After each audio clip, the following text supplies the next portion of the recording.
Հայաստանի Հանրապետության հակակոռուպցիոն կոմիտեում քննվող քրեական վարույթով փաստական տվյալներ են ստացվել առ այն, որ Հայաստանի Հանրապետության նախագահի պաշտոնը զբաղեցրած անձը իր հետ մտերիմ անձանց հետ նախնական համաձայնությամբ պաշտոնեական դիրքն օգտագործելով տարբեր շինծու հիմքերով պետական սեփականությունից առանձնացրել եւ շուկայականից էականորեն ցածր գներով ձեռք է բերել հասարակական եւ տնտեսական նշանակություն ունեցող մի շարք արժեքավոր գույքեր։ Նախաքննությամբ ստացված տվյալների համաձայն գույքերի իրական պատկանելությունն ու հանցավոր ծագումը քողարկելու նպատակով դրանք ձևակերպվել են փոխկապակցված ընկերությունների անվամբ, իսկ հետագայում ձեռք բերված գույքերը տնօրինվել են դրանք կառուցապատելու եւ վաճառելու, երրորդ անձանց օտարելու, ինչպես նաեւ սեփականատեր ընկերությունների բաժնեմասերը փոխանցելու միջոցով, այդ թվում նվիրատվությամբ։ Այսպես, Աճարյան եւ Ծարավ աղբյուր փողոցներին հարող 8.3 հեկտար հողամասը ձեռք է բերվել 44 միլիոն 657 հազար դրամով, որտեղ 2002 թվականին կառուցվել է Play City ժամանցային կենտրոնը,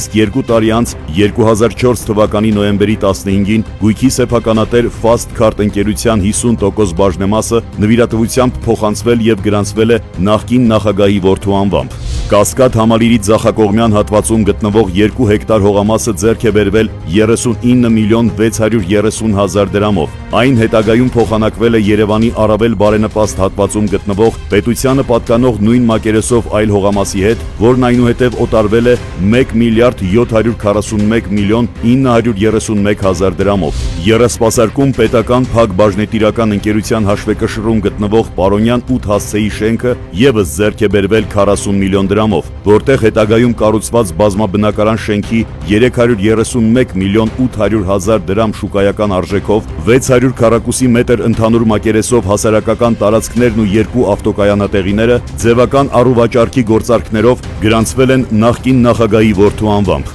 Գեղարքունիքի մարզում գտնվող Կապուտակ Սևան հանգստյան համալիրը ձեռք է բերվել 83 միլիոն 669 հազար դրամով, իսկ համալիրի սեփականատեր Art Build ընկերության 50% բաժնեմասը 2010 թվականի հունվարի 15-ին ձևական առուվաճառքի գործարքով գրանցվել է նախկին նախագահի որդու անվամբ։ Թենիսի օլիմպիական հերթափոխի մանկապատանեկան մարզադպրոց Պոակին պատկանող Ծիծեռնակաբերդի խճուղի 7 կոտորակ 1 հասցեի 29000 քառակուսի մետր հողատարածքն ու դրա վրա գտնվող 1700 քառակուսի մետր շինությունը ձեռք են բերվել 12 միլիոն 267 հազար դրամով։ Տարածքում 2008 թվականին կառուցվել է Orange Fitness Premium ակումբը, իսկ գույքի սեփականատեր ընկերության 50% բաժնեմասը 2009 թվականին ձևական գործարքով գրանցվել է նախկին նախագահի որդու հիմնադրած ընկերության անվամբ։ Նախաքննությամբ տվյալներ են ձեռք բերվել նաև, որ պատմամշակութային հուշարձան հանդիսացող Վազգեն Սարգսյան 20 հասցեի սպայի տան շենքը եւ Նալբանդյան 16 հասցեի կիսակառույց շինությունը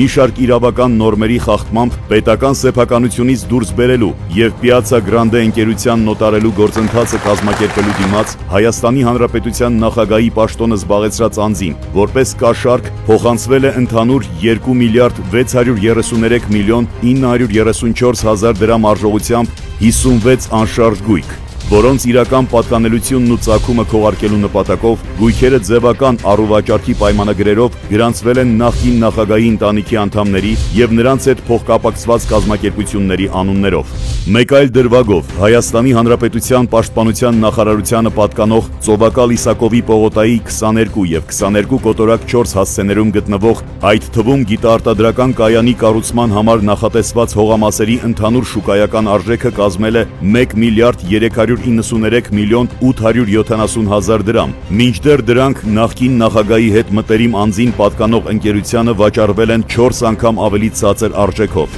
Ըստ քննության տվյալների, հողամասերն անհամեմատ ցածր գնով վաճառելու եւ Հայաստանում ճապոնական Toyota ընկերության ներկայացուցչության անխոչնդոտ հիմնադրումն ապահովելու դիմաց 2006 թվականի մայիսի 9-ին Հայաստանի Հանրապետության նախագահի պաշտոնը զբաղեցրած անձին որպես կաշառք փոխանցվել է Toyota Երևան ընկերության 30% բաժնեմասը, որի հանցավոր ծագումը քողարկելու նպատակով այն ձևական առուվաճառքի պայմանագրերով գրանցվել է նախկին նախագահի որդու անվամբ։ Քրեական վարույթի շրջանակում ձերբակալվել է 6 անձ, այդ թվում նախկին նախագահը, նրա որդին եւ հանցավոր սխեմաներում ներգրավված այլ անձինք։ Նախաքննությամբ ուսումնասիրվում են նաեւ նախկին նախագահի որդու անվամբ 2001-ից 2019 թվականների ընթացքում կատարված շուրջ 144 միլիարդ դրամի, 309 միլիոն դոլարի, 77 միլիոն եվրոյի և 18 միլիոն ռուբլու դրամական փոխանցումների, ինչպես նաև վարույթին առնչվող անձանց և նրանց ընտանիքների անդամներին պատկանող Հայաստանում և արտերկրում գտնվող ավելի քան 3 տասնյակ անշարժ գույքերի ձեռքբերման հանգամանքները։ Գույքերի հնարավոր փոխանցումը կամ օտարումը կանխելու նպատակով ձեռնարկվել են դրանց նկատմամբ արգելանք կիրառելուն ուղղված համապատասխան գործողություններ։